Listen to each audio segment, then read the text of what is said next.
সন্ধে না হতে হতেই তুমি আবার মদ খেতে শুরু করে দিয়েছো। আচ্ছা বলো তো, এই যে রেগুলার তুমি মদ খাচ্ছ, এতে তোমার কি লাভ হয় বলো তো? লাভ? মদ খেলে কোনোদিন কেউ বুড়ো হয় না। কি করে? বুড়ো হওয়ার আগেই সোজা ওপরে চলে যায়।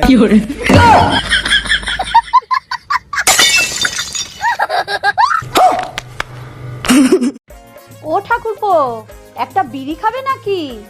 তোমার কি মাথা খারাপ হয়ে গেছে নাকি বৌদি? আমি 2 টাকা দামের বিড়ি খাবো? আমি সিগারেট খাই, সিগারেট। तेरा तो गेम बजाना पड़ेगा। তাহলে কাকিমা শুনে নিয়েছো, আমি বলেছিলাম না তোমার ছেলে সিগারেট খায়। ও মা, এই দেখো আমি বিয়ে করে নিয়ে এসেছি। এ কি, তুই বিয়ে করে ফেলেছিস খোকা? কই, আমাদের তো কিছু জানাসনি। তোমার কোনো চিন্তা নেই মা, শিবানী খুব ভালো মেয়ে। এ নিন মা চা।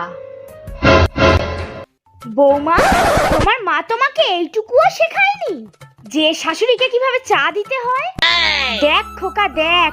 এই একটা প্লেটে করে চাটা দাও। যাও গিয়ে একটা প্লেটে করে নিয়ে আসো। আচ্ছা ঠিক আছে।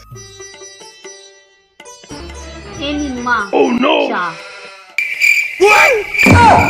আমি পারি না আর পারি না, আমি কেন মরি না। ও বম্মা, কি করছো? আরে মিষ্টু, তুই আসছিস, খুব ভালো হয়েছে। আমাকে একটু বেরোতে হবে, ঘরে গিয়ে দেখ তো বাবু ঘড়িতে কটা বাজলো। কিন্তু আমি তো ঘড়ি দেখতে জানি না। আচ্ছা তুই গিয়ে দেখ ঘড়ির বড় কাঁটাটা কোথায় আছে আর ছোট কাঁটাটা কোথায় আছে। ঠিক আছে। বম্মা, দুটো কাঁটাই ঘড়ির মধ্যেই আছে। আমি পারি না আর পারি না, আমি কেন মরি না। এই বিয়ের আগে তুমি তো বলনি যে তোমার রানী নামের একটা বউ রয়েছে? কেন, বিয়ের আগে তোমার বাবাকে তো বলেছিলাম কি বলেছিলে? আপনার মেয়েকে রানীর মতন রাখবো।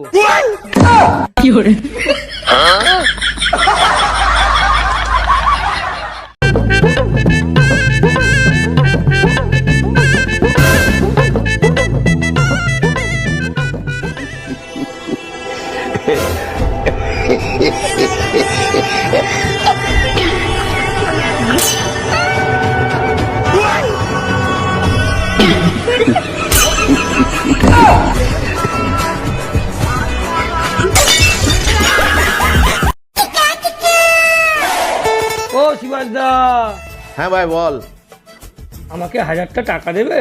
কি করবি 1000 টাকা নিয়ে? আরে আজকে আমার জন্মদিন, বন্ধুরা বলছে পার্টি দিতে, তাই 1000টা টাকা চাইছি।